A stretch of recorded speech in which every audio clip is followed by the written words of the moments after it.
Hello, Palladium fans. We're back with another installment of our History of Palladium Books with Kevin. So when we last left off, we had just come off the massive high of Teenage Mutant Ninja Turtles, Robotech and Macross. You shared the stories of how you, for a brief time, became the distributor of the anime in the U.S. And clearly we've got our great covers in the background. Next in the catalog is Ninjas and Super Spies, and again that gorgeous cover for Mystic China. So how did this was Eric's kind of baby here, wasn't it?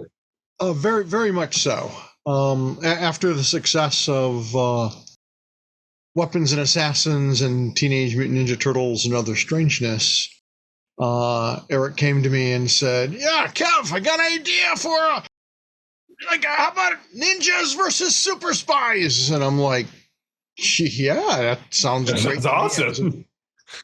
I was always a fan of, I love everything. So, yeah. Which is why we have multiple genres in our game lines. So I always loved James Bond and spy shows of all kind. And, and ninjas, of course. And I was a big Bruce Lee fan. And, Julius was like a black belt in Aikido. So I heard a lot about martial arts, and I knew a number of people of martial arts. And Eric himself was, he never talked about it much or bragged about it, and I don't remember what belts he was, but he had studied Aikido, he had studied Kendo, he had studied, I forget whether it was Kung Fu or Jiu-Jitsu. I think it was Jiu-Jitsu. Okay. And he had dabbled with fencing, which I know goes kind of back into Kendo, but it's a different kind of. Oh, yeah. Yeah. And Eric is one of these guys. When I first met Eric, all of his friends were teasing him that he was like the eternal student, because he had been in college at that point for like 10 years and didn't have a single degree. There are worse things to be called than no kidding. I would love that to be on my tombstone. Well, and he just, like me, he was fascinated by everything. Yeah. And so the degree wasn't really important. It was the knowledge. Mm-hmm. So he really, loved going to school and studying all these different things, which made him, a perfect for, being a role-playing game designer. Oh, yeah. Writer. Yeah, there's no track at college for how to become a game designer. It really is just absorb as much as you can. I think it was Matt Colville who recently said, if you want to be a good game master, you reread your rule book over and over again. If you want to be a good game designer, you read everyone's rule books over and over. And I would argue that, when I was writing Jackals, I have an entire bookshelf just dedicated to the ancient Near East mythology and religion and divination and all of these things, because I needed that to feel like I knew what I was talking about when I was writing stuff. So that's brilliant. Well, and he was kind of uncertain about it. It was funny, even though he had this great success. And, when he was doing freelance writing for the Detroit News, local newspaper, and I'm like, Eric, you're perfect for this. And you need to do this. I said, and it, back then I didn't really think about, because I knew Eric was very much into the Japanese culture. Yeah. And I'm just kind of thinking, Japanese, China, same thing, which of course is totally not true. Yes. But, to a lot of typical Americans, especially, I was 20 something. It's like, Asian. Right. Especially in the late 80s, early 90s, it was sort of this monolithic thing in American culture. Yeah, it really was, because all kinds of anime was coming here. Bruce Lee had broken out in the 70s, and that brought a lot of, martial arts and Chinese culture and stuff to America. And, but, Eric, so his big concern was, he didn't have problems necessarily doing the martial arts because he was really interested in it and knew lots of people. That's the other thing. Eric was just this incredible networker. So, I mean, he knew everybody on the frickin' planet, or at least half of them. And if he didn't know them, they knew him, right? Like, right. Yeah. So I convinced him he was the guy to do this book, and he should do the book. And I kept on him to do the book, and he did, and it was great.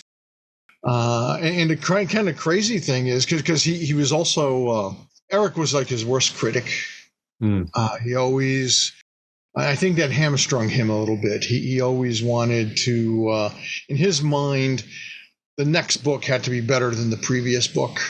And that's a dangerous place to put yourself because it just isn't always true. Sometimes you're on fire and sometimes you're not. And for me, it's more like a baseball average. If you can be hitting, knocking out a hit or a quality product on a regular basis, yay. And then, the ones that are home runs, if you can consistently knock out home runs, even better. But sometimes, you're gonna strike out. Yeah. So I think if he didn't put that on himself, I think he would have done even more than what he did. He always said that if it wasn't for me, he probably wouldn't have done anything in role-playing games, which fascinated me because he was always coming up with game ideas. But yeah, I mean, his friends lament to this day that if only Eric had finished any of the games he had been talking about, other than Amber and Amber Diceless. Which I had Amber Diceless, and I mean I bought it sight unseen because of his name on it. And I'll be honest, Diceless games were not for me. I was very enthralled with all of the ways he presented it, though, and that's what got me into Zelazny.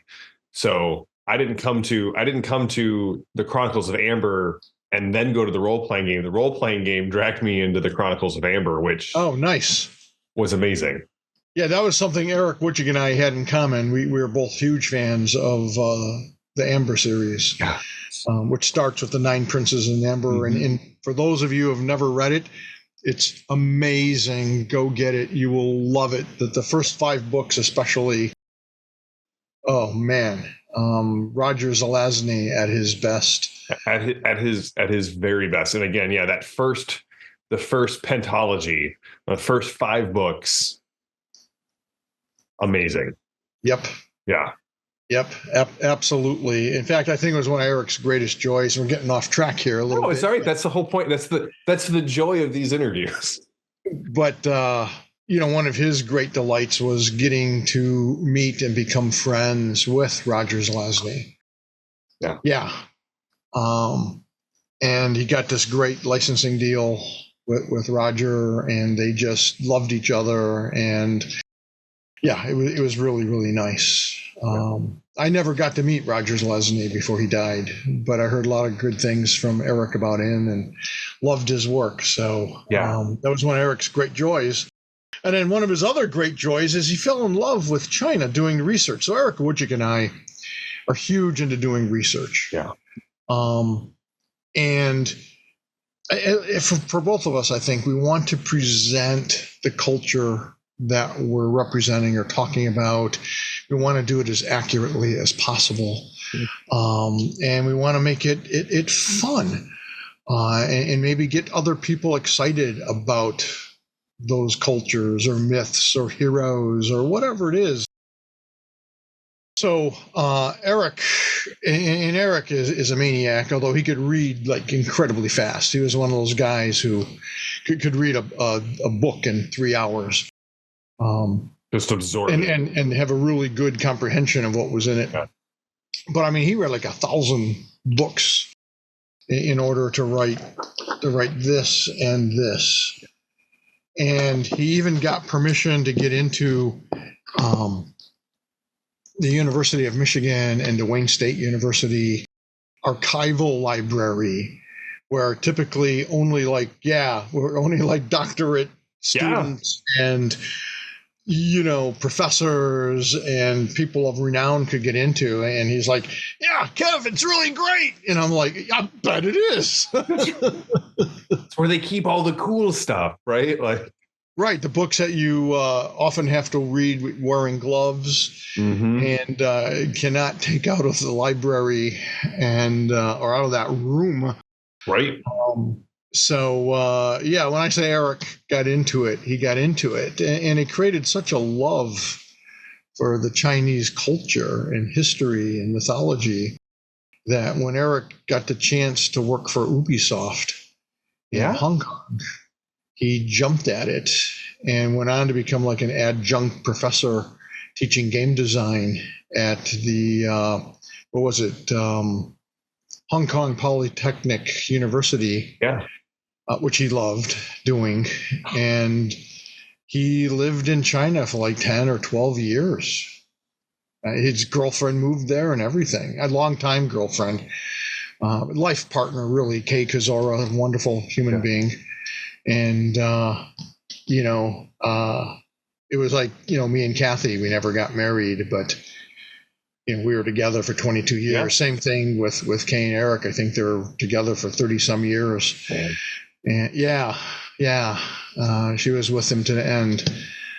And he just loved it in China. I mean, I wasn't so thrilled with it because my buddy was moved away to the other side of the world. But Eric was great. He would call me up regularly, at least, probably once a month. And I'd get emails every other day from him. He's one of these guys who, another reason stuff never got done by him is that he was always reading about everything. And I'd get these great articles, sent to me, or links to articles. I'd be like, yeah, Kev, did you hear they got a bionic cockroach that can spy on people? Here's the article. And it's like, okay. And it'd always be great, Yeah. Those kind of friendships, like, they just completely enrich our lives. Absolutely. I've got a friend I remember this guy, we had become great friends, and he's like, hey, I'm moving away from the military, and you should just know I never keep in touch with anybody. He's like, I'm always focused on the next assignment. I'm like, all right, but let's at least like keep in touch. 15 years later, he's still my best friend, and like never fell out of touch. We talk on a daily basis, and it's just great. Just one of those things that it's a light in my life. And everything I've ever read when you were talking or watched you talk about your relationship with Eric, it feels very much that was kind of that kind of cornerstone relationship. Oh yeah, very, very much. And the cool thing is, I think we were that for each other. Yeah. I know part of it, we were just, two kindred spirits. Yeah. And everything gave us ideas and excited us. And, I'd bring something up to him and he'd get all excited about it. And, he'd bring something up to me and I'd get all excited about it. And I think I mentioned in one of these other interviews how my wife, Marianne, would get perturbed because Eric and I would get together for 3, 4, 5 hours, and I'd walk back and usually we'd talk outside, walk around, and or in my office at home, and we'd come out, I'd come in, and she'd be like, "So, you got things worked out for the book?" And I'm like, no, not really. And she goes, "Well, what are you guys talking about?" This and that. And it's like, what does that have to do with the book? Nothing. You talked about this and that all for 5 hours? I'm like, well, no, we talked about lots of other things. That's right. And ideas for future books and ideas that went nowhere that we got all excited about. And we're like, and then at the end, we're like, that doesn't work.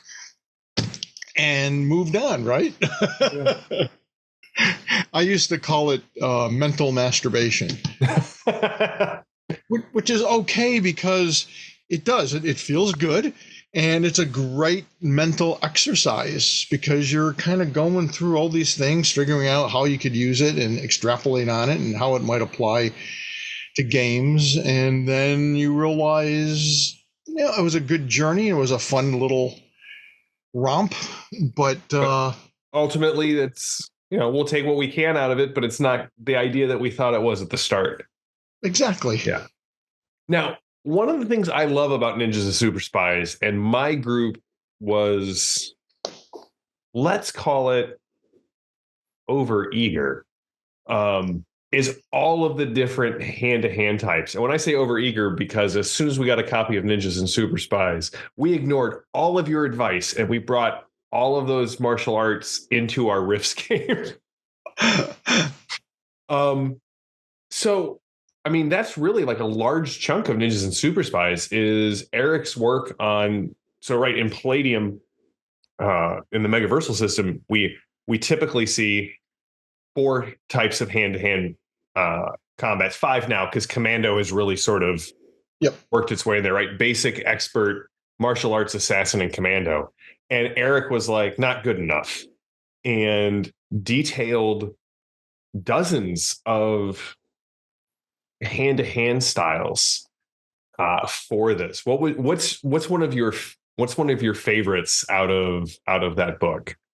Oh gosh, are you kidding me? It's there's so much. And by the way, there's 42 in this book, and there's actually more in the hardcover because we included additional martial arts styles from other parts of the world in an issue of the Rifter.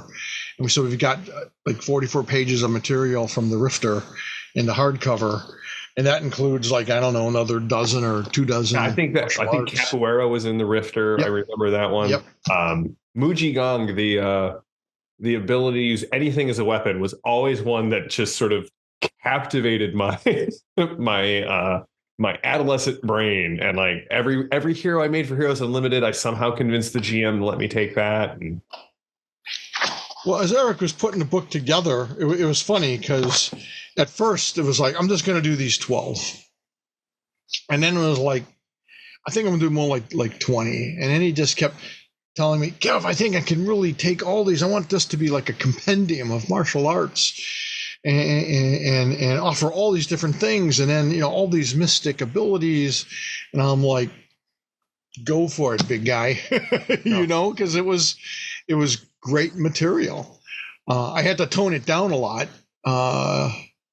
because, and he was cool with that. He was like, because he just really got into it. I'm like, Eric, I realize they're super spies, but they probably shouldn't be like, plus 29 to strike. And it's, in my mind, it's always better to come in too hot and let an editor pull you back in than show up lukewarm and have people go, eh.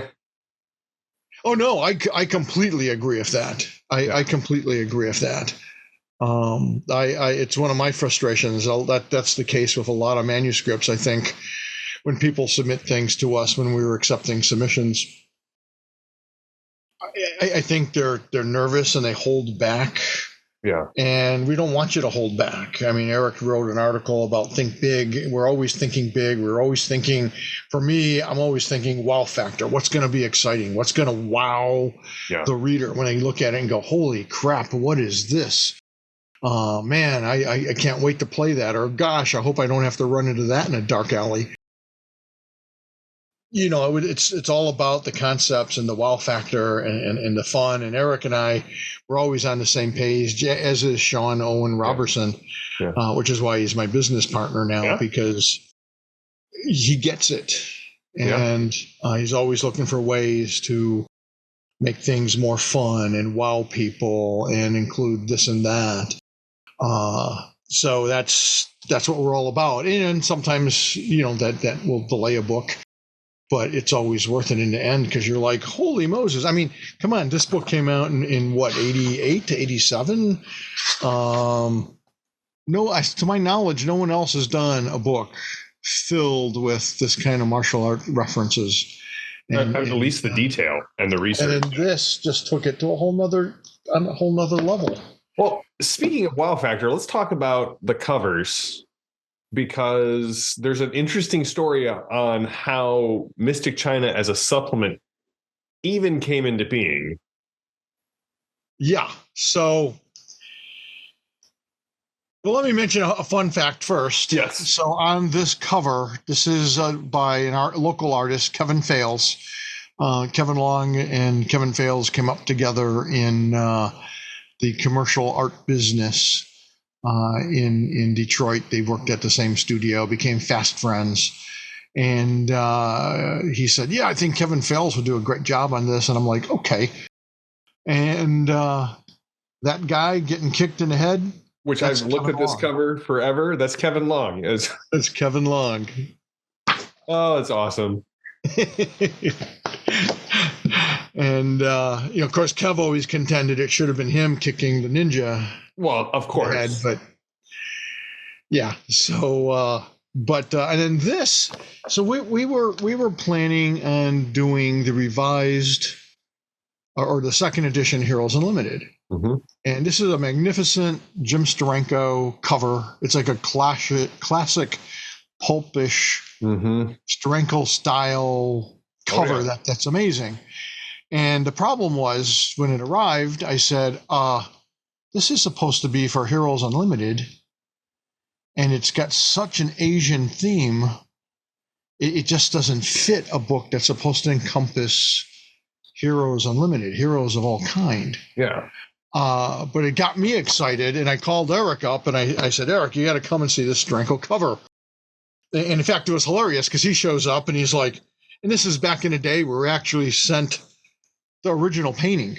So I've got a Jim Steranko painting in my living room, sitting on the couch. And Eric comes in, and he's like, oh my God, Kev, that cover's amazing. It's great. What's it for? And I'm like, Heroes Unlimited? And Eric looks at me and he's like, I don't think so. And that's what I said. So Eric, source book for ninjas and super spies. And he, at first he was like, and again, he was just kind of immersing himself into the whole Chinese culture and stuff. And I said, I know there's a ton of stuff that didn't make it into Ninjas and Super Spies because we had talked about a lot of different angles and what should go in, what shouldn't. And I said, Eric, you can do this. It'll be great. Just look at the cover and build on it. Let it inspire you and run with it. And I said, but I see it as, I said, for me, the title would be Mystic China. And he really liked that and decided to go ahead and do it. Well, and then we got this piece of art for Heroes Unlimited. Yes. Steranko. Yeah, no, it's a great piece. So this is what Steranko turned in later, and I'm like, yes, that's more like it. That's what I was looking for. But we'll also take this other cover as well. Oh, yeah, absolutely. And so Steranko didn't mind because, he got paid for two covers. He ended up getting a second cover out of the whole thing, yeah. Time in his schedule. And this is a great example of tons of research. I mean, this book came out in 1988. This book came out in 1995. Yeah. Because it took a ton of research, and he couldn't.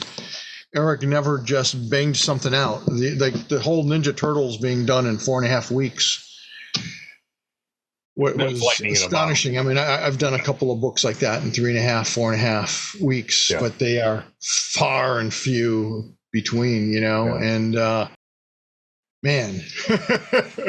Well, and then this came out in 95, and then as Eric went on to do everything you described, he kind of comes back to it and revisits it because we got 2 Riffs China source books that you and he worked on together at the end. I know I'm getting ahead in our timeline, but I feel like it's a perfect time to talk about. Yeah, sure. Where he came back and penned 2 amazing Riff supplements. When he wanted to do a third. There was supposed to be Riff China 3. I forget what the title was. But and it was supposed to be all magic, and he was all pumped up. because I guess there's a lot of different types of magic in Chinese mythology. Mm-hmm. And he really, really wanted to do that book. And again, it just took a while for him. He was in the middle of research. Yeah. And then, he got sick. Yeah. And that it just never happened. And a couple other people asked me if they could write it, but once they start delving into it, they're like, "Oh my God, there's just so much.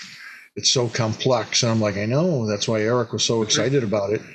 He was gonna he had the unique life experiences to synthesize all of this. You got it. And that's not something that just that's hard earned knowledge and wisdom. That's not something that can be replicated. Yeah. Yeah. So there was all kinds of cool concepts in it.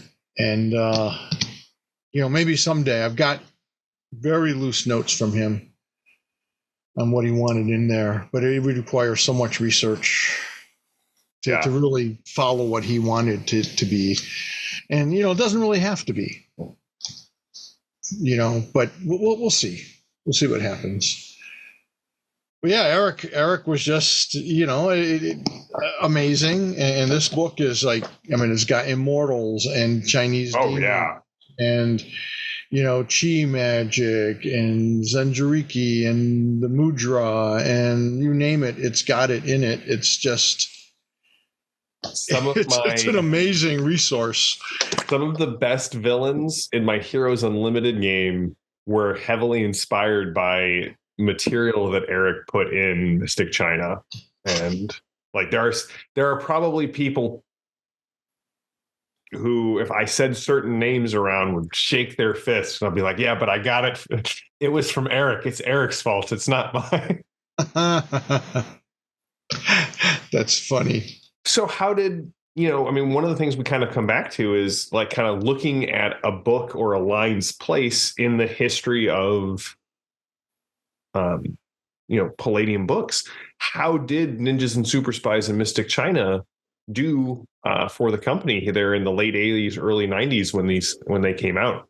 Oh, they did super. I think we sold around 100,000 copies of Ninjas and Superspies. And Mystic China, I think it's one of those things that I don't know why it was never a super big hit, but we sold 40 or 50,000 copies of it over the years. And it's an astonishing book. Yeah, but it really is. I don't know why it didn't quite do as well. Well, part of it is, it's the role-playing game that always sells better than the supplement. Mm-hmm. That's why when I hear the occasional company, say, "Oh, we're gonna give out the role-playing game for free or for cheap," it's like, "Oh no, this is where the money is. This is what's going to keep your company going." Yeah. Because out of all of the books, your best chance of selling to everyone at the table is that core book.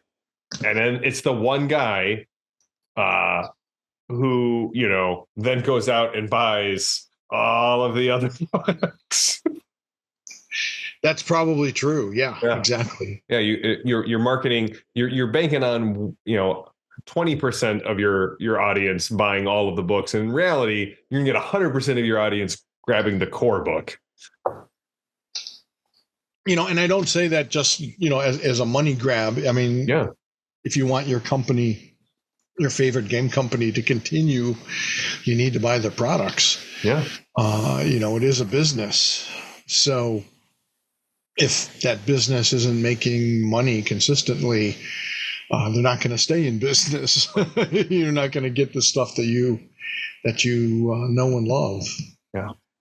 And again, we've talked, one of the reasons we're doing this is because, Palladium has been around for so long. Again, I walked the booth at Gen Con and Sean and I were talking and he's like, name another game that has 95 supplements for it that's still in production. And it's like, there's not, right? like riffs keeps rolling along, right? There's new Nightbane material that you and I were talking about, right? All of these things continue to go on, but if we want them to continue to go on, right, it's just the way consumerism is. You have to support the companies that you love, and hopefully, if you're here, you're doing it because you love Palladium Books, and that's why I'm here and why I get to hang out. Me too. Interviews. Excellent. So I think next time we come back, we're going to be talking about Beyond the Supernatural. We're on the cusps, dear viewers, or dear readers, as Stan Lee would say. We're on the cusp of the Rifts explosion. We're in the late 80s, early 90s. We're almost to Rifts, but we have to do our due diligence and talk about Beyond the Supernatural, which you sent me a copy of the second edition. I think we talked about how much I like. We'll talk a little bit about that next time too, kind of the changes and updates that went through, really walking through, hey, what was needed to really solidify some of these key ideas. So. Oh, absolutely. And it's important because Beyond the Supernatural actually helped me develop parts of Rifts that are just so iconic today that I think most people associate with Rifts, but that they first appeared in Beyond the Supernatural. I'm assuming things like the ley lines and the way the ley lines affect magic, because that's so core to Rifts, but I know was, beta released through Beyond the Supernatural. So we'll talk to you guys next time, and stay tuned for more of these series of interviews.